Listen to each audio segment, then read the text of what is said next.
नमस्कार दोस्तों, स्वागत है आप सभी का एक बार फिर से हमारे इस चैनल धार्मिक ज्ञान पर। दोस्तों, नवरात्रि का नाम सुनते ही माता रानी के भक्तों का मन प्रसन्नता से भर जाता है। माता रानी के दर्शन के लिए सभी आतुर हो जाते हैं। नवरात्रि का पर्व इतना अद्भुत होता है कि इन 9 दिनों में सभी मनुष्य माता रानी की भक्ति में डूब जाए। आते हैं दोस्तों, आश्विन मास की अमावस्या को पितृपक्ष की समाप्ति होती है और आश्विन मास के शुक्ल पक्ष की प्रतिपदा तिथि से नवरात्रि का आरंभ हो जाता है।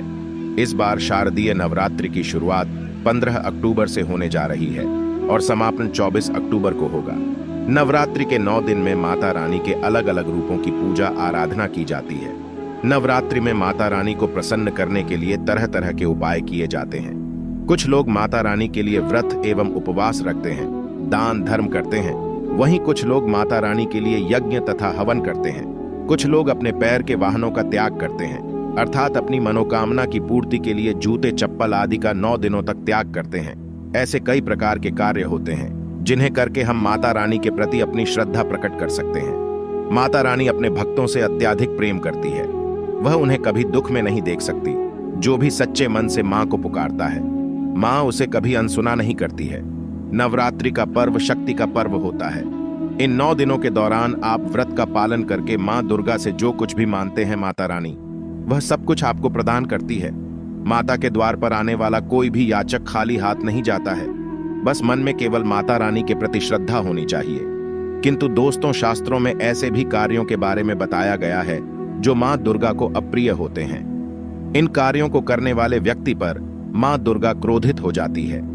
माता के क्रोध के सामने खड़े होने की क्षमता देवताओं के पास नहीं है तो साधारण मनुष्य की बात ही क्या, मनुष्य की पूजा अर्चना से माता जितनी जल्दी प्रसन्न होती है उतनी ही जल्दी माता रुष्ट हो जाती है। जब कोई मनुष्य नवरात्रि में ऐसे अनिष्ट कार्य करता है, आज हम आपको ऐसे ही 7 कार्यों के बारे में बताने जा रहे हैं जो नवरात्रि के इन 9 दिनों में किसी भी मनुष्य को भूल से भी नहीं करनी चाहिए। तो चलिए जान लेते हैं वह कौन से कार्य है जिन्हें नवरात्रि में करना अशुभ माना गया है। सबसे पहला कार्य है स्त्रियों का अपमान। दोस्तों, आप सभी ये विनती है कि आप नवरात्रि में किसी भी स्त्री का अपमान न करें। हिंदू धर्म में स्त्रियों को माता रानी का रूप ही माना जाता है। स्त्रियां माता रानी का ही अंश होती है। माता रानी स्त्रियों का सम्मान करने वाले मनुष्य पर सदैव ही अपनी कृपा बरसाती हैं। स्त्रियां वह की खुशियों का त्याग करके आपके घर को स्वर्ग बना दी है। स्त्री स्वयं उपवास करके अपने पति की लंबी आयु की कामना करती है। जीवन भर अपने परिवार के लिए बिना थके कार्य करती है। ऐसी पतिव्रता स्त्री का अपमान करना महापाप होता है। जो मनुष्य नवरात्रि में किसी भी स्त्री का मान करता है, स्त्रियों की तरफ गलत भावना से देखता है, उसे मां दुर्गा अवश्य ही दंड देती है। दूसरी बात है, द्वार आए याचक का अपमान न करें। दोस्तों, यदि नवरात्रि में आपके द्वार पर कोई कन्या, वृद्ध स्त्री अथवा कोई दुखी मां भोजन की इच्छा से भिक्षा मांगते हैं तो उसका भूल से भी अपमान न करें अथवा उन्हें खाली हाथ घर से जाने न दें। यदि आपके घर में कोई दासी है तो उसका भी अपमान न करें। नवरात्रि में उन्हें कुछ न कुछ भेद अवश्य दें। इससे मां दुर्गा अत्यंत प्रसन्न होती है और आपकी हर मनोकामना को पूर्ण करती है। श्री बात है, नवरात्रि के इन 9 दिनों में किसी भी प्रकार का अनिष्ट कार्य न करें, जैसे झूठ बोलना, पैसे की चोरी अथवा धोखेबाजी करना, निष्पाप पशुओं को सताना, किसी गरीब को नीचा दिखाना आदि कार्य भूल से भी न करें। माता रानी को ऐसे कार्य करने वाले लोग बिल्कुल भी पसंद नहीं होते। ऐसे कार्य राक्षसी प्रवृत्ति के होते हैं जिससे मां अत्यंत क्रोधित हो जाती है। चौथी बात है तामसिक आहार का सेवन। दोस्तों, नवरात्रि में इस बात का विशेष ध्यान रखना चाहिए कि आप भूल से भी तामसिक आहार का सेवन न करें, जैसे मांस, मदिरा आदि। साथ ही लहसुन, प्याज आदि भी तामसिक चीजें ही हैं। इन्हें भी ग्रहण करना उचित नहीं, किंतु आप मांस का सेवन करते ही न करें, नहीं तो मां दुर्गा आप पर क्रोधित हो जाएंगी। नवरात्रि में केवल सात्विक आहार को ही ग्रहण करें।